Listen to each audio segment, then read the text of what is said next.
کوفہ کی فضا میں اس روز عجیب سی خاموشی تھی۔ بازاروں میں معمول کے مطابق رونق تھی، مگر لوگوں کے چہروں پر ایک خاص قسم کی بے چینی بھی دیکھی جا سکتی تھی۔ ہر طرف ایک ہی واقعے کا چرچا تھا۔ آج ایک بڑا مقدمہ ہے اور فیصلہ امام ابو حنیفہ رحمہ اللہ کریں گے۔ لوگ جانتے تھے کہ امام ابو حنیفہ رحمہ اللہ کا عدل اور ذہانت مثالی ہے۔ وہ نہ صرف علم فقہ کے امام تھے بلکہ حقیقت کو پہچاننے، مسئلے کی گہرائی تک پہنچ جانے اور چھپی ہوئی حقیقت کو واضح کرنے میں ان کا کوئی ثانی نہ تھا۔ کوفہ میں ایک تاجر اپنی قیمتی مال بردار بکریوں کے گم ہونے کا مقدمہ لے کر آیا تھا۔ اس کا دعویٰ تھا کہ اس کے پڑوسی کے لڑکے نے رات کے وقت اس کی 3 قیمتی بکریاں چرا لی ہے۔ پڑوسی کا لڑکا ایک غریب مگر شریف گھرانے سے تھا۔ اس نے قسم کھا کر کہا، میں نے کوئی بکری نہیں چورائی، میں بے قصور ہوں۔ مگر بازار کے کچھ لوگوں نے بھی گواہی دی، ہم نے اسے رات وقت اس علاقے میں گھومتے دیکھا تھا، شاید اسی نے چوری کی ہو۔ معاملہ پیچیدہ تھا، گواہوں کی باتیں کمزور تھی اور لڑکا مسلسل انکار کر رہا تھا۔ آخر کار لوگوں نے فیصلہ کیا کہ وہ معاملہ امام اعظم ابو حنیفہ رحمہ اللہ کے سامنے پیش کریں گے۔ امام ابو حنیفہ رحمہ اللہ اپنے حلقے درس کے بعد عدالت میں تشریف لائے۔ ان کے سامنے لوگ جمع ہو گئے۔ مدعی تاجر نے پورا واقعہ سنایا، الزام لگایا اور گواہوں نے اپنی کمزور گواہی پیش کی۔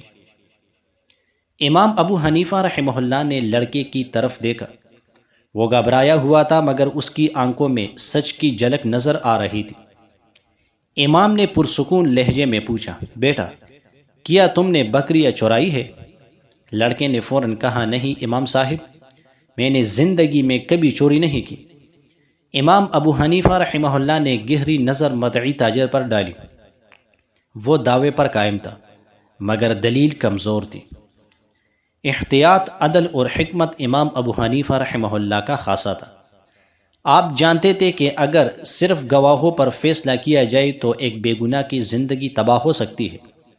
اس لیے آپ نے ایک حیرت انگیز طریقہ اختیار کیا۔ آپ نے دونوں فریقین سے کہا، آج رات کو تم لوگ یہاں سے جاؤ، میں کل صبح فیصلہ سناؤں گا، مگر اس سے پہلے ایک خاص کام کروں گا۔ لوگ حیران تھے کہ امام کیا کریں گے۔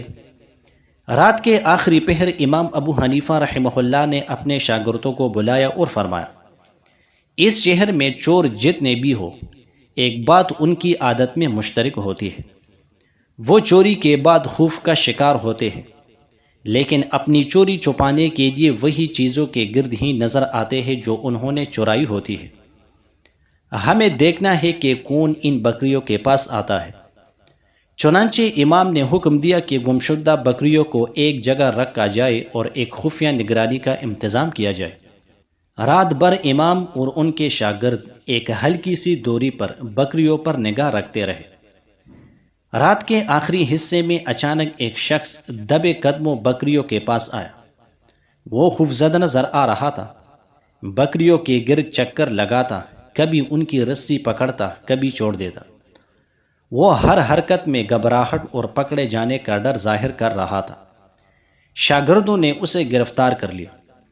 صبح جب لوگ عدالت میں جمع ہوئے تو وہ شخص امام کے سامنے لایا گیا۔ یہ وہی مدعی تاجر تھا جو خود دعویٰ کر رہا تھا کہ اس کی بکریاں چورائی گئی ہے۔ امام ابو حنیفہ رحمہ اللہ نے فرمایا، تم نے جھوٹا الزام لگا کر نہ صرف اس غریب لڑکی کی زندگی برباد کرنے کی کوشش کی بلکہ قوم میں فتنہ پیدا کرنے کی بھی کوشش کی۔ رات کو تم خود بکریوں کے پاس کیوں آئے تھے؟ وہ شخص شرمندہ ہو کر لرزنے لگا، امام صاحب، میں نے ہی بکریاں چھپائی تھی۔ میں نے جھوٹا دعویٰ کیا کہ لڑکے پر الزام لگے اور میں اس کے باپ سے پرانا حساب چکا دوں۔ عدالت میں سناٹا چھا گیا۔ لوگ حیرت میں ڈوب گئے۔ جس شخص کو مظلوم سمجھا جا رہا تھا وہی اصل چور نکلا۔ امام ابو حنیفہ رحمہ اللہ نے لڑکے کو قریب بلایا اور فرمایا، بیٹا تم نے سچ کہا تھا کہ اللہ سچوں کی مدد کرتا ہے، تمہاری بے گناہی ثابت ہو گئی ہے۔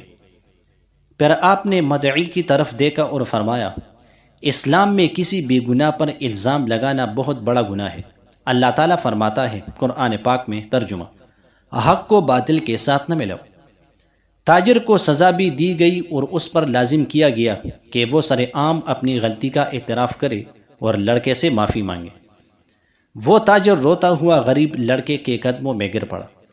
لڑکے کے والد نے بھی اسے معاف کر دیا اور شہر میں اس واقعے کا چرچا ہونے لگا۔